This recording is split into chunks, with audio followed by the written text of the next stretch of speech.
Oke teman-teman, ini kita tidak tahu ini episode berapa, tapi diskusi-diskusi tentang obrolan pinggiran semakin hari semakin seru teman-teman ya. Karena kita coba untuk mendiskusikan hal-hal isu-isu terkini di Aceh Singkil Bang. Yang tentu ini dari kacamata kami berdua sebagai anak muda Aceh Singkil yang kerap berdiskusi, dan kami ingin teman-teman juga ya sedikit banyak mengetahui lah diskusi kami.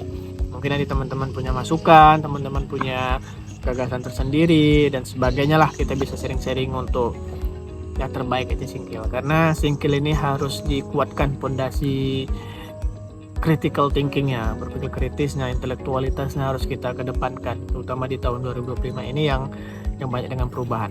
Oke Bang Suwardin, Yes. ini ada isu yang sebenarnya kalau kita lihat di sini udah lama, dari 2014 atau 2013 lah untuk dibahas, yaitu tentang memberikan 2 wilayah pemerintahan baru di Kabupaten Singkil, atau kabupaten barulah yang baru akhir-akhir ini sempat viral, yaitu adalah Singkil Raya yang katanya akan menjadi DOB atau daerah otonomi baru. Nah, ini menjadi perdebatan di publik nih Bang.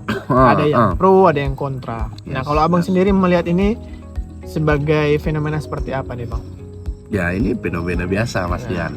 Jadi seiring waktu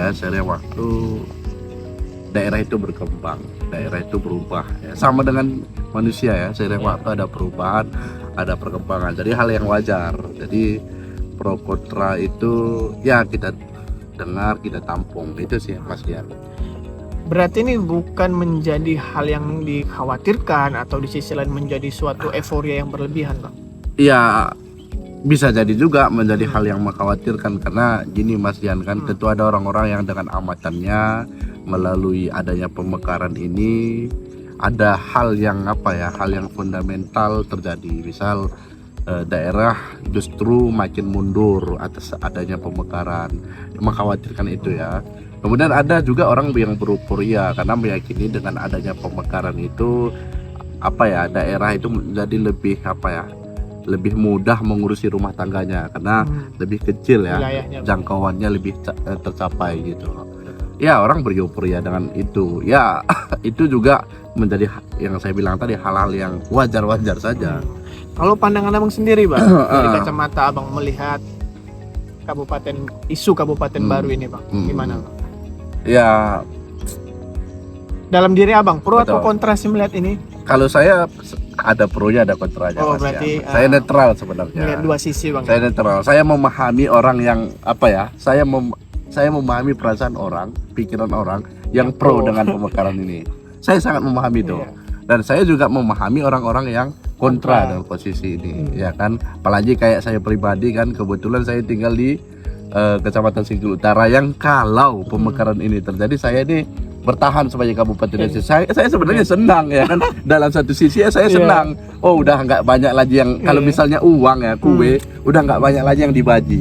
Toh kawan kita tuh udah misahin diri. Tapi kan dari jumlah juga berkurang. Betul. Tapi di sisi lain saya juga sedih. Kok kemarin bersama kok harus berbeda? Kenapa nggak bersama aja? Toh apa masalahnya kalau kita luas? Saya bisa ngopi sampai Grimo seperti itu. Agak sedih rasanya kalau berpisah. Ah, gitu Mas Dian. Kalau posisi saya itu kan alasan emosional Abang. Alasan benefit untuk masyarakat, untuk daerah khususnya Bang. Ada untung ruginya Mas Dian memang. Kalau misalnya mana lebih banyak untung atau rugi, kalau ditanya gitu kan wallahu alam, tentu kita harus laksanakan dulu baru kita tahu untung atau ruginya kan. Ini kan kita masih menerka-nerka nih. Terkaan Abang gimana? Terkaan, kalau terkaan rasa-rasanya lebih untung sedikit. Bisa. Ya, kalau bermekar lebih untung sedikit ya, mekar. Analisanya gini, tentu daerah lama misal Aceh Singkil ya, lebih jangkauannya lebih sedikit, fokusnya lebih sedikit, sehingga kinerja pembangunan atau rencana pembangunan mudah diwujudkan. Seperti itu. Jadi fokus kerja itu lebih mudah dijangkau. Satu. Kemudian pembagian kalau kita bicara daerah baru, tentu kita bicara program kegiatan dan anggarannya kan. Nah, ya lebih apa ya, lebih spesifik sehingga memudahkan apa yang ingin dicapai itu terwujud seperti itu. Betul. Tapi Ya, di satu sisi bang, ini aku potong dikit. Itu kan hari ini Singkil nih banyak bergantung kepada pertama PBK, pendapatan dari inilah, kemudian juga dari sumber daya alam, sawit segala macam. Nah, kalau dipisah, contohnya wilayah sana kan nggak dapat ini feedback dari pulau banyak misalnya. Ya betul, tapi mereka kan punya sumber dayanya sendiri kan. Misal katakanlah kita bisa contoh sebenarnya, kita ini daerah pemekaran dari Aceh Selatan dulu ya, kemudian kita memekarkan Kota Sebelu Salam. Kota Sebelu Salam nggak ada laut, tapi mereka makan ikan. Nah, kalau dari gini ya, kemudian apakah mereka nggak mempunyai nggak mempunyai pendapatan sendiri? Mempunyai, mereka punya pajak pendapatan dari pajak, toko-toko bangunan, warung kopi, ya kan, dan seterusnya. Kemudian mereka punya sawit, perusahaan juga ada di situ, ya kan.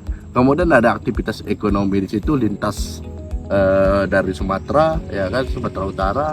Nah, otomatis dengan sendirinya memang daerah itu akan survive dia ya. Survive, dia akan mencari penghasilannya sendiri untuk menghidupi daerah itu. Otomatis apapun yang ada di daerah itu akan dimanfaatkan menjadi sumber daya gitu. Itu kalau kita lihat dari sisi pro-nya bang. Kalau dari Betul. sisi kontra bang, abang melihatnya bang, apa sih yang dikhawatirkan sebenarnya? Ya sebenarnya itu tadi, kalaulah misalnya mekar, ternyata daerah baru juga sering nanti kita dengar, kita nggak mau ya, sering kita dengar defisit, sering kita masih banyak karena otomatis daerah baru itu akan ada pembebanan anggaran kepada daerah induknya dalam kurun waktu tertentu. Misal ya Singkil Raya mekar, nanti Singkil Raya itu akan dibiayai oleh Aceh Singkil dalam kurun waktu tertentu, entah berapa nominalnya, dan dibiayai oleh provinsi. Namanya juga baru lahir kan, bajunya dibeliin, ya kan, dengan uang mamaknya Aceh Singkil nanti mamaknya itu kan. Sedangkan Aceh Singkil juga butuh biaya lain. Nah, di situnya dua-duanya nggak dapat jadinya punya baju. Jadinya nggak punya baju, jadinya telanjang jadinya nanti daerah baru ini dan daerah lama kan kita. Karena itu yang juga dikhawatirkan. yang Betul. ditinggalkan bang kan. Betul, itu Mas Dian. Tapi di satu sisi bang, itu kan termasuk membuka luang kerja cukup banyak juga Betul. bang kan, dengan ASN barunya, segala macamnya. Betul. Tapi itu tadi bang ya, masih banyak kendala juga kita pikirkan. Ya, itu positif ya. Misal nanti mereka punya kepala daerah, punya lembaga legislatif, yudikatif, dan seterusnya ke bawah kan. Tetapi di sisi lain, apakah itu apakah itu efektif? Apakah itu menjamin daerah itu akan bisa mandiri nanti? Jangan kolab, anggaran selalu defisit, ya kan? Gaji nggak sanggup dibayar nanti, karena daerah itu kalau selamanya juga nggak mungkin selamanya dibantu oleh induknya tuh. Daerah induknya itu selalu memberi, nggak mungkin Mas Dian. Dia harus dilepas mandiri karena mekar. Dia harus mandiri, dia cari, nanti nggak sesuai ya, lebih besar pengeluaran dari pendapatan. Itu takutnya kita khawatirkan kan. Kalau udah kayak gitu kan ujung-ujungnya defisit. Kolab akhirnya bang ya. Kolab, kalau udah kolab ya lebih baik dikembalikan lagi ke daerah induk gitu. Jadi di satu sisi pun bang, kalau aku menilai ini kita lihat sebagai feedback ke kita lah bang, bisa dijadikan bahan evaluasi juga sebenarnya bang kan. Sebenarnya yang mendasari isu pemekaran ini kan karena Aceh Singkil sekarang itu tidak mampu survive sebenarnya bang kan. Kemiskinan, angka pengangguran dan sebagainya itu kan menjadi problem kita sekarang. Betul. Berarti bisa dijadikan langkah yang strategis sebenarnya nih bang, untuk berpikir memajukan Singkil, evaluasi lah. Ya betul, gini ya, dengan